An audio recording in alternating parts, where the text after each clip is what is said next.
الحمد لله نحمده ونستعينه ونستغفره ونستهديه ونتوب إليه ونعوذ بالله من شرور أنفسنا وسيئات أعمالنا من يهده الله فلا مضل له ومن يضلل فلن تجد له وليا مرشدا أشهد أن لا إله إلا الله وحده لا شريك له وأشهد أن محمدا عبده ورسوله بلغ الرسالة وأدى الأمانة ونصح الأمة وجاهد في سبيل الله اللهم صل وسلم وبارك على هذا النبي الكريم سيدنا ومولانا محمد وعلى آله وصحبه أجمعين أما بعد.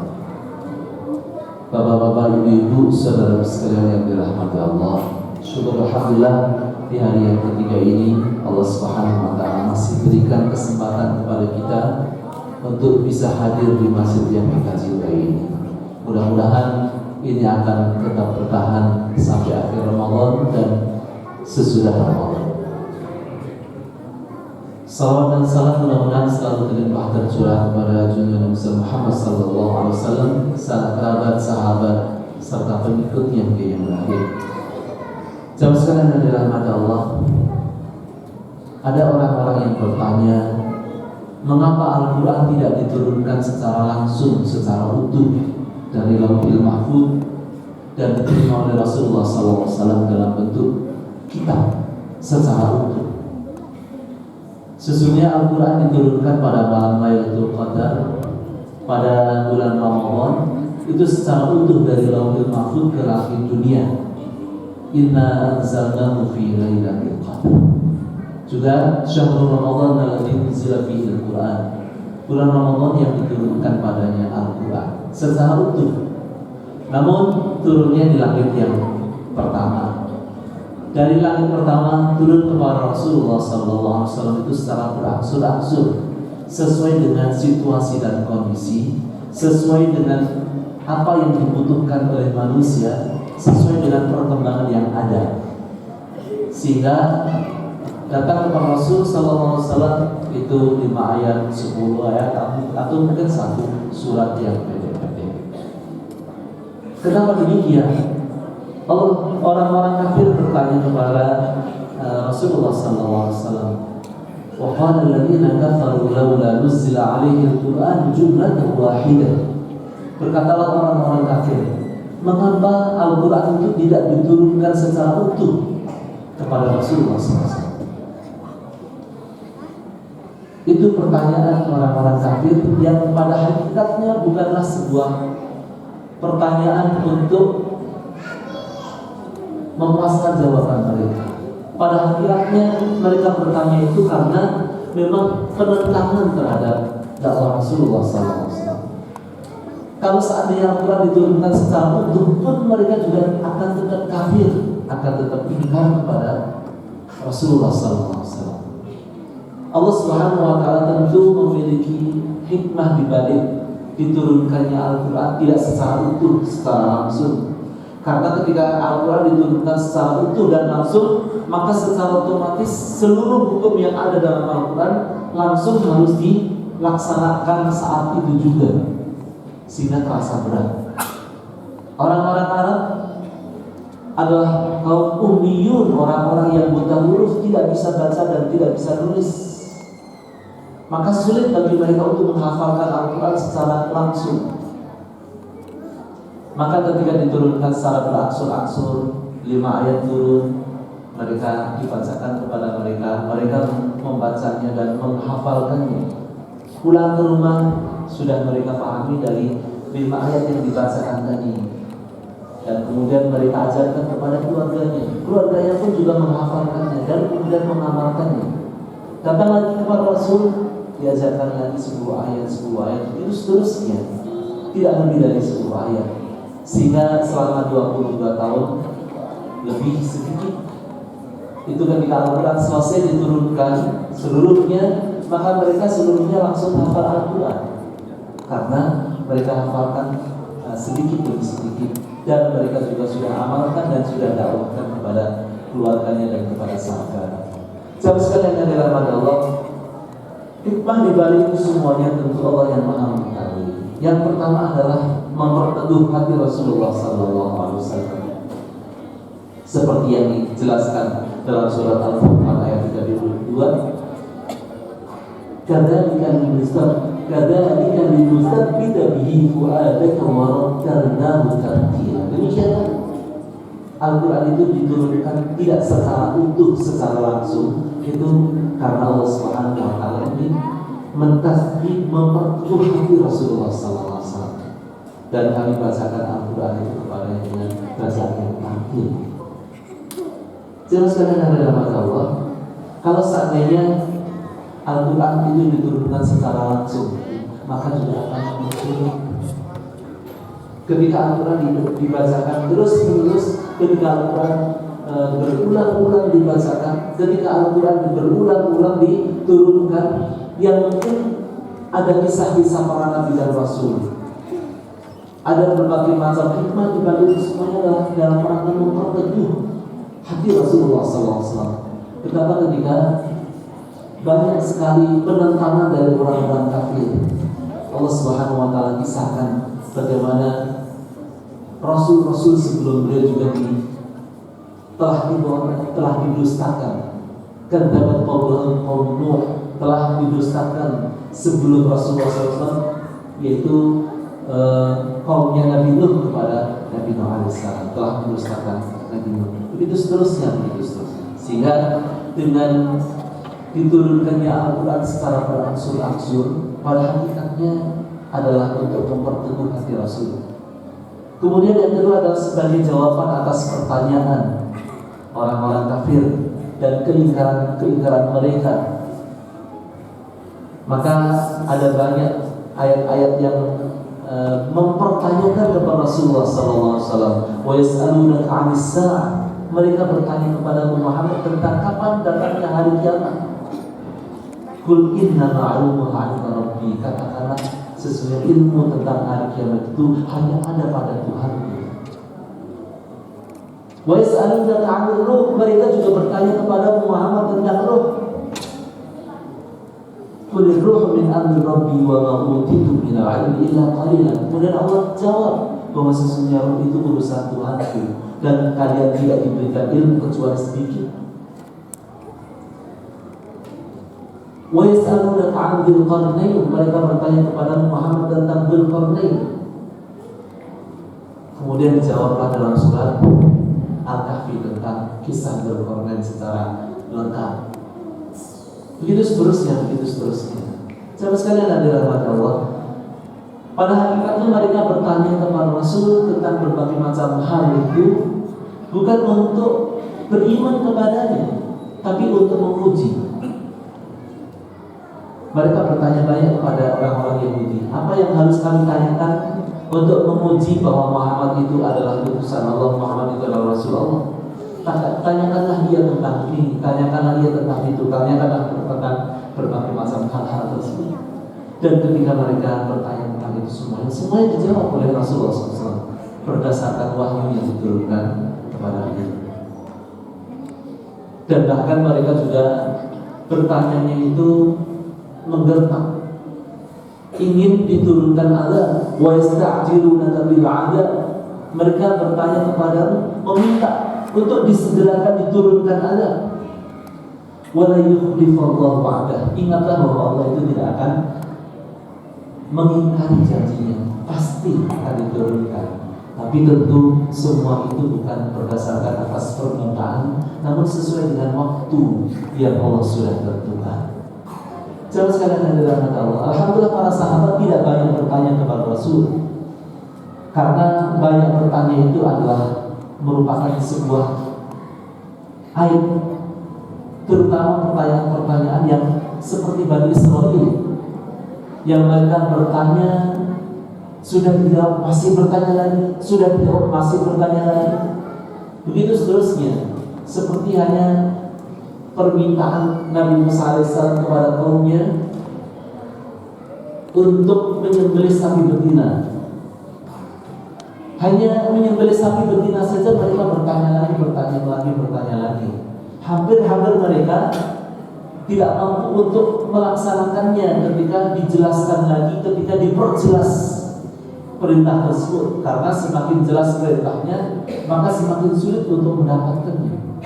sapi betinanya itu yang warnanya kekuning-kuningan, yang tidak terlalu tua dan tidak terlalu muda, yang tidak pernah digunakan untuk membajak sawah, mengairi sawah.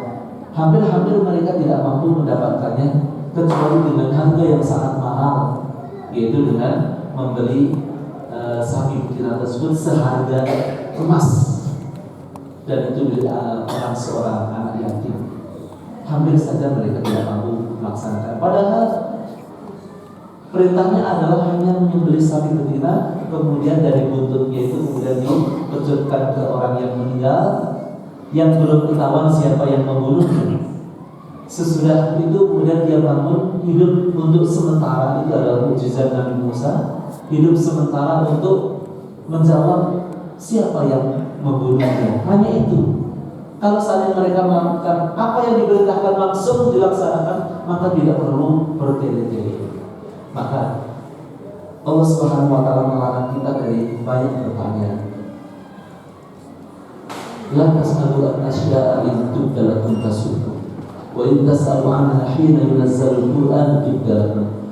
Janganlah kalian banyak bertanya yang kalau dijawab akan menyulitkan bagi kalian. Dan ketika Al-Quran itu semasa diturunkan, kalau kalian banyak bertanya, maka akan menyulitkan kalian. Alhamdulillah para sahabat tidak banyak bertanya, dan di dalam Al-Quran hanya beberapa saja yang mereka bertanya kepada Rasul. Pertanyaannya adalah untuk agar mereka itu mampu untuk memahami dan kemudian melaksanakan apa yang diperintahkan. Maka misalnya mereka bertanya tentang di bulan Ramadan, di bulan haram, di bulan Ramadan, di bulan haram itu apakah ada peperangan di dalamnya? Yas'alunaka 'anil syahril haram qitalun fihi. Mereka juga bertanya tentang harta rampasan perang. Yas'alunaka 'anil anfal. Mereka juga bertanya tentang haid. Yas'alunaka 'anil mahid. Yas'alunaka 'anil ahillah. Mereka bertanya tentang bulan purnama, bulan-bulan sakit dan sebagainya. Hanya beberapa soal saja, hanya beberapa ayat saja yang menjelaskan tentang para sahabat yang bertanya, dan pertanyaannya memang mendesak. Pertanyaan memang karena tidak tahu dan ingin tahu. Sebagian di antara para sahabat bertanyanya sesudah mereka melaksanakan apa yang diperintahkan, baru bertanya, konfirmasi. Ya Rasul, saya sudah melaksanakan apa yang diperintahkan. Apakah benar yang saya sudah lakukan? Misalnya ketika ada seorang sahabat yang memahami bahwa ketika tidak ada air mau sholat, tidak bisa berwudu, maka dia harus tayamum. Dia memahaminya kalau dia sedang junub kemudian tidak ada air, maka kemudian dia pahami bahwa saya harus mandi pakai pasir, maka dia datang ke padang pasir, seorang dibuka bajunya kemudian mandi pakai pasir. Sesudah itu kemudian kembali salat. Selesai dia melaksanakan apa yang dipahami tersebut, baru bertanya kepada Rasul, ya Rasul, apakah yang saya lakukan ini benar? Oh, tidak perlu seperti itu. Cukuplah kamu berwudu, cukuplah tayamum itu untuk mengganti wudu dan mengganti mandi ketika tidak ada air. Jemaah sekalian yang dirahmati Allah, itu hikmah yang kedua, diturunkannya Al-Quran secara berangsur-angsur agar menjawab berbagai macam permasalahan. Kemudian yang ketiga, dalam rangka tahapan mendidik umat, dalam rangka pensyariatan hukum. Karena sesungguhnya hukum itu secara bertahap diturunkannya, seperti misalnya hukum khamr, minuman keras, ataupun hukum masalah riba dan sebagainya. Itu secara berangsur-angsur ayat yang diturunkan. Contohnya masalah khamr, Allah Subhanahu wa taala turunkan pertama kali yang menegaskan tentang khamr ini dalam surat An-Nahl ayat 67. Wa min thamaratin nakhili wal a'nabi tattakhiduna minhu sakaran wa rizqan hasana Inna fi dzalika laayatin liqaumin ya'qilun. Dan dari buah kurma serta buah anggur kalian mengambilnya menjadi minuman yang memabukkan dan menjadi rezeki yang hasan yang baik. Sesungguhnya yang demikian itu terdapat tanda-tanda kekuasaan Allah bagi kaum yang berakal. Dalam ayat tersebut tidak nampak bahwa minuman yang memabukkan itu haram. Tidak ada yang menegaskan demikian dalam ayat tersebut. Hanya dari pohon kurma, dari buah kurma, dari buah anggur itu bisa dijadikan sebagai minuman yang memabukkan, serta bisa juga dijadikan sebagai rezeki yang hasan, rezeki yang baik, minuman yang menyegarkan. Tapi tidak disebutkan bahwa yang memabukkan itu haram, tidak. Maka pada saat itu ketika turun ayat tersebut, para sahabat yang mereka gemar minum minuman keras, maka mereka masih saja tetap minuman keras. Tapi bagi yang sejak kecil tidak pernah minuman keras seperti Abu Bakar Siddiq, ya tidak masalah, tidak ada masalah. Kemudian pada surat Al-Baqarah 219 sebagai ayat yang kedua yang diturunkan tentang khamr ini, yas'alunaka 'anil khamri wal maisir qul fihima ithmun kabirun wa manafi'u lin-nas wa ithmuhuma akbaru min naf'ihima.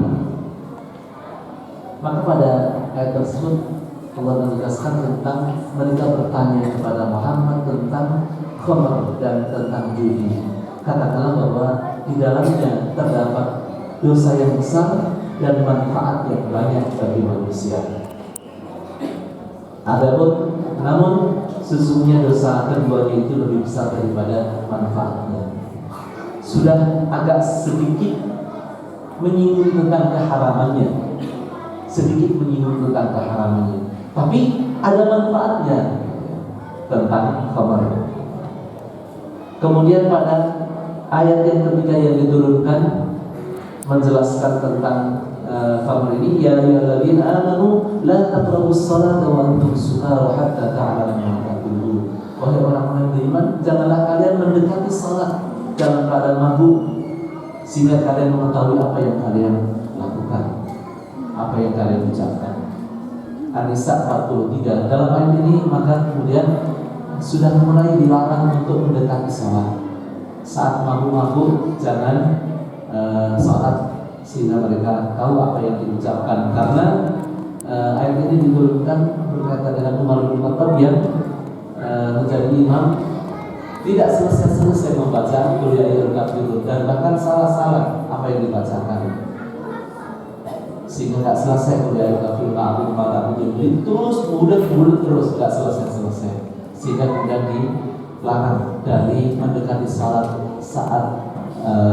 saat sedang mabuk, sehingga mereka mabuknya itu kalau sudah selesai isya baru mabuk, karena waktunya jauh sampai pagi, sehingga saat subuh mereka sudah fresh, sudah tidak dalam keadaan mabuk. Tapi masih suka mabuk juga, karena apa? Dalam ayat tersebut masih ada keringanan orang untuk mabuk. Maka pada ayat yang terakhir dalam Al-Maidah ayat 90 itu kemudian ditegaskan tentang pengharaman khamr dan lain sebagainya secara mutlak, sedikitnya maupun banyaknya semuanya sudah diharamkan. Ya ayyuhalladzina amanu innamal khamru wal maisir wal ansab wal azlam rijsun min 'amali syaitan fajtanibuhu la'allakum tuflihun. Semua wahai orang-orang yang beriman, sesungguhnya khamr, judi, berkorban untuk berhala, mengundi nasib, itu semuanya adalah perbuatan syaitan. Oleh karena itu jauhilah dia agar kalian beruntung. Maka ayat ini menegaskan semua harus dijauhkan diri, semua harus dijauhi, karena semua adalah perbuatan syaitan. Maka dikabarkan bahwa di kota Madinah itu got-got kali-kali kecil penuh dengan minuman keras, karena mereka semua sudah membuang semua yang minuman keras yang mereka miliki, semuanya dibuang. Ini semuanya menunjukkan sesungguhnya turunnya ayat-ayat Al-Quran secara bertahap tersebut sebagai salah satu hikmahnya adalah tahapan dalam tindakan, tahapan dalam pengharaman sesuatu, tahapan dalam pendidikan terhadap kaum muslimin. Jamaah sekalian hadirin Allah, ini semuanya menunjukkan betapa sesungguhnya ketika kita mendidik masyarakat, mendidik umat ini harus bertadarus, harus bertahap, tidak boleh kemudian memaksakan kehendak, memaksakan diri untuk mengikuti apa yang kita maui, apa yang kita inginkan, dan kemudian kita memaksakan diri, memaksakan kehendak, sehingga kemudian larilah tempat ini. Maka kata Rasul ketika mengatakan, ketika memberangkatkan para duat, para dai, basyiru wa la tunfiru, berilah kabar, berita gembira kepada masyarakat. Jangan kau jadikan mereka itu jauh dari Islam. Jangan kau takut-takuti masyarakat. Jangan kau jadikan mereka itu takut terhadap Islam. Islam itu agama yang mudah, jangan dipersulit, sehingga kita semuanya insya Allah bisa melaksanakan Islam dengan sebaik-baiknya. Jamaah sekalian dari Allah, salah satu contohnya saja, seseorang yang tidak bisa sholat sambil berdiri karena mungkin sudah uzur, sudah tua dan sebagainya, maka ada rukhsah, ada keringanan dalam agama ini, sehingga boleh duduk, boleh berbaring, atau bahkan mungkin tiduran karena memang tidak mampu lagi sholat sambil sesuai dengan apa yang diperintahkan. Jangan saya katakan Allah, karena sesungguhnya Rasul sabdakan halakal mutanatti'un, halakal mutanatti'un, celakalah orang-orang yang ekstrim, orang-orang yang keras, orang-orang yang ingin memaksakan diri, memaksakan kehendak. Apa yang dipahami oleh orang-orang Khawarij, mereka itu memahami Islam secara saklek. Mereka memahami Islam sesuai dengan kehendak mereka, dan mereka kemudian memaksakan kehendak tersebut dan kemudian menghancurkan barisan umat. Apa yang mereka pahami adalah orang yang berbuat dosa maka dikatakan sebagai orang yang sudah kafir dan keluar dari agama, sehingga kemudian mereka memahami bahwa Ali dan Muawiyah itu telah kafir, sehingga kemudian mereka membunuh Ali dan berusaha membunuh Muawiyah. Itulah yang dipahami oleh orang-orang Khawarij, orang-orang yang dikatakan telah keluar dari agama Islam karena apa? Pemahaman mereka yang tidak sesuai dengan pemahaman Islam yang benar. Mudah-mudahan kita semua diselamatkan Allah Subhanahu wa taala dari berbagai macam pemahaman yang tidak benar, dan kita selalu diberikan petunjuk untuk selalu berada di atas jalan yang diridhoi. Amin ya rabbal alamin. Qul balaghana wassalamu alaikum warahmatullahi wabarakatuh. Assalamualaikum warahmatullahi wabarakatuh.